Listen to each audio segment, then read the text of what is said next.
네, 안녕하세요. 김성태입니다. 안녕하세요. 고려대학교 보건정책관리학부 재학 중인 김현준입니다. 소장님도. 네, 안녕하세요. 대치동 입시 전문가 박인호 소장입니다.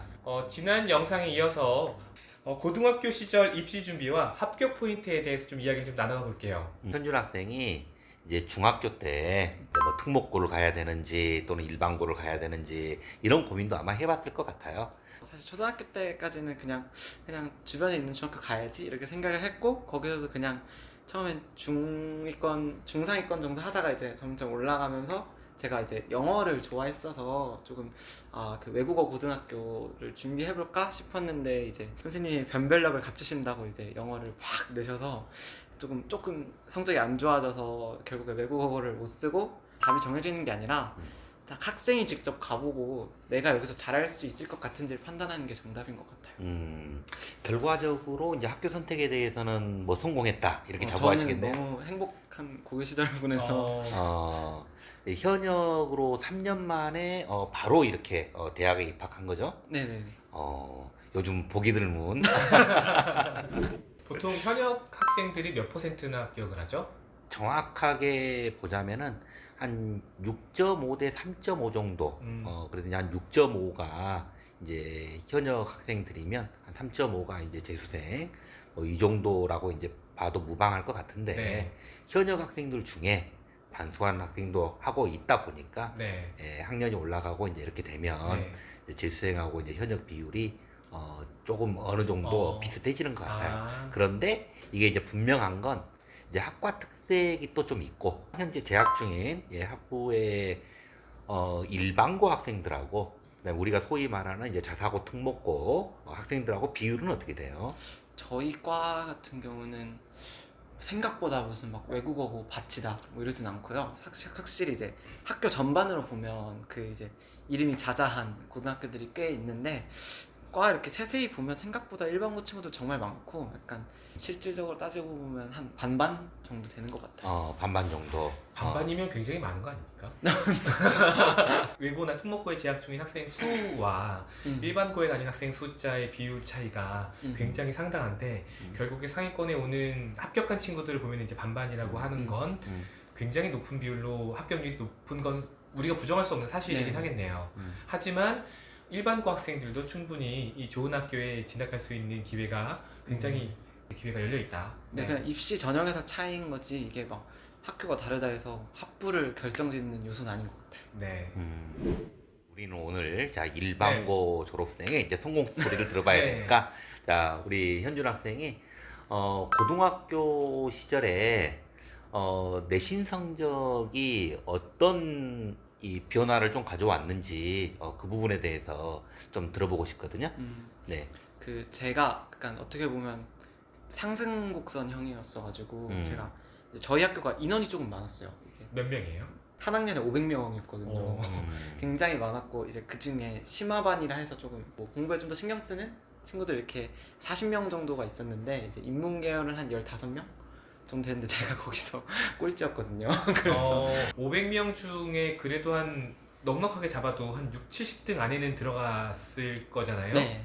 그러면은 10% 정도 되는 거니까 2등급은 대략적으로 2등급 중반대가 네, 나왔을 것 같아요. 네네네. 맞춰서 일반고에서 2등급 중반대의 성적을 가지고 1학년 때부터 내 목표는 고대다 이러기는 좀 섣불리 좀 힘들었을 것 같은데 1학년 때의 마음은 어땠어요? 사실 저는 고려대학교를 쓸 생각이 없었거든요. 저한테 약간 전교 2, 3등 친구나 쓰는 곳이지라고 생각을 했는데, 저희 학교가 타 학교에 비해서 이제 인원수가 많고 그래서 그런가 선생님들은 조금 다른 학교에 비해서 이제 내신 기준을 낮게 잡으시더라고요. 그래서 사실 1, 2학년 때는 막 대학 생각을 그렇게 안 하고 그냥 성적 올려야지 이 생각만 했던 것 같아요. 1학년에서 2학년 올라가면서 내신이 상당히 많이 상승한 걸로 그렇게 알고 있습니다만 자료 그 어떤 보니까 비결이 무엇이었을까요? 조금 수학을 성적 올린 게 좀 크지 않았나. 제가 기억나는 에피소드가 이제 1학년 마지막 시험 때 저희가 수열을 배웠었거든요. 근데 이제 수열 그때 막 시험을 50점인가 맞아가지고 막 충격 먹어서 울면서 집에 갔다가 대치동 학원에 가서 막 낮 2시에 가서 저녁 10시에 집에 오는, 제가 경기도 살아서 한 1시간 걸리거든요. 그때 이제 지하철에서 수학의 정석 복습하고 그랬던 기억이 있어서 그렇게 해서 성적이 좀 올랐던 것 같아요. 오후 2시부터 오후 10시까지 대치동 학원을 다니면서 지하철에서 수학 정석을 보고 성적이 올랐다.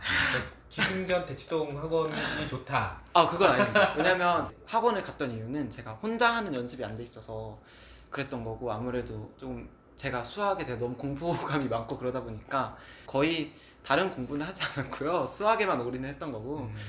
이 중학교에서 고등학교 가기 전에 혹시 뭐 학원에 좀 도움을 받았다면 어느 정도까지 좀 고등학교 과정에 대한 예습을 좀 하고 진학을 했을까요? 제가 고등학교 다니면서 이제 엄마와 제가 이제 한이었던 게 예습을 너무 안 한 게 아, 수학 예습을 안 해놨던 게, 그래서 저 기준으로 말씀을 드리면 이제 수학 1, 수학 2, 미적분, 확률과 통계가 이제 저희 입문 과정이었는데, 보통 이제 공부 좀 한다 싶으면 이제 수학 2까지 막 발발발발 돌리고 오는데, 저는 이제 수학 1 그냥 한 2번 돌렸나? 2번 보고 문제집도 제대로 안 풀고 이제 갔어서, 다른 학원은 중3 때 이제 영어 문법 공부하러 대치동 갔었고 학기 중에는 안 나갔어요. 고2 되면서는 대치동을 안 갔고 그냥 동네 학원 다녔었던 것 같아요. 공부하는 방식은 어땠어요? 학원을 좀 그래 다닌 경험이 있으니까 나는 학원을 이렇게 활용을 했고, 그리고 나는 집에서 또 이런 노력들이 좀 더 있었던 것 같다. 복습을 저는 정말 중요히 생각했어요. 그게 제가 수학에 약했다 보니까 수학을 중심으로 말씀을 드리면, 저는 이제 고1 때까지는 이게 모르면 모르겠다 이러고 그냥 쌤이 그냥 무조건 들어서 그냥 이거 여러 번 들었는데 이건가? 이러고 풀었거든요. 근데 이제 고2 과정을 미적분이랑 공부를 하면서 제가 모르는 게 있으면 일단 개념에 있어서는 저의 언어로 만드는 연습을 했던 것 같아요. 그러니까 선생님이 말한 말이 아니라 이게 내가 다시 생각을 해보고, 그럼 내가 만약에 누구한테 설명을 하면 어떻게 설명할 거지? 라고 생각을 해서. 여기서 되게 중요한 얘기가 나와서 한번 끊고 가야 될 것 같아요. 음. 이 개념 공부할 때 어떤 개념을 내가 충분히 이해할 때까지는 일단 그 책을 읽거나 강의를 듣거나 해야 될 거예요. 그리고 난 다음에는 이 배운 내용들을 나의 언어로, 나의 말로 표현할 수 있는지, 친구들에게 설명할 수 있는지, 또는 글로 정리해 볼 수 있는지, 이런 작업들이 정말 중요하다라는 거 꼭 한번 강조드리고 싶었습니다. 네, 이어서 해주시면. 그래서 복습 관련해서 또 말씀드리고 싶은 게, 복습, 네. 제가 학원을 많이 다닌 편이었어서, 근데 그 심화반 친구들, 인문계열 친구들을 보면 저 빼고 다 학원을 아무도 안 다녔거든요. 그런데 그런 친구들 저보다 훨씬 더 성적도 좋았고, 그래서 그 친구들이 어떻게 공부를 하나 봤는데 복습을 정말 이게 습관이 돼 있더라고요. 끝나고 복습하는 게 습관이고, 저는 어릴 때부터 학원을 다니니까 그냥 숙제해야지 이랬는데, 그 친구들은 이게 복습하는 게 돼 있으니까 굳이 학원을 안 다녀도 그냥 EBS 강의만 봐도, 그리고 학교쌤 수업만 들어도 그거를 이해하는 능력이 뛰어났던 것 같아요. 좀 정리를 한번 해보면, 개념을 나의 언어로 바꾸는 게 중요했고, 그리고 우리 학교에서 공부 잘하는 친구들의 공부하는 모습을 엿보다 보니 이제 그 복습의 중요성에 대해서 알게 됐고, 나도 복습을 좀 더 중요하게 신경 써서 하다 보니까 성적도 자연스럽게 올랐다. 네. 공부에 관련된 내용이면 이걸로 좀 정리가 가능하겠네요. 2학년에 이제 올라오면서 이제 1학년 때 3등급 정도 나왔던 수학이 드디어 이제 1등급을 찍게 되죠. 네. 네. 그리고 이제 그 성적을 또 유지하는 것도 또 힘들었을 것 같아요.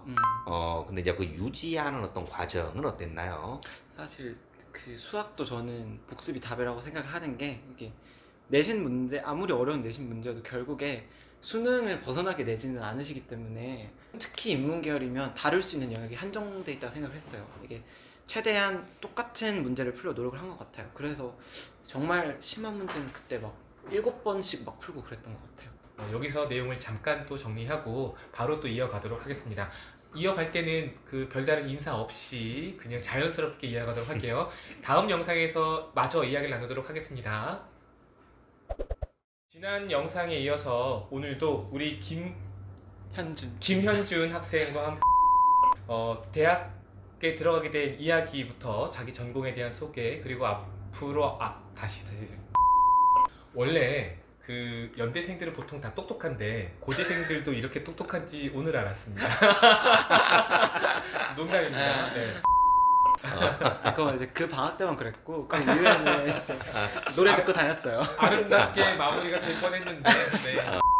김현준 학생이 다니고 있는 고려대학교의 보건정책관리학부에 대해서 궁금하신 분들은 그 전에 이제 영상을 참고하시면은 이 전공이 어떤 내용들을 공부하고 어떤 전망을 가지고 있는지에 대해서 자세히 알 수 있으실 것 같습니다.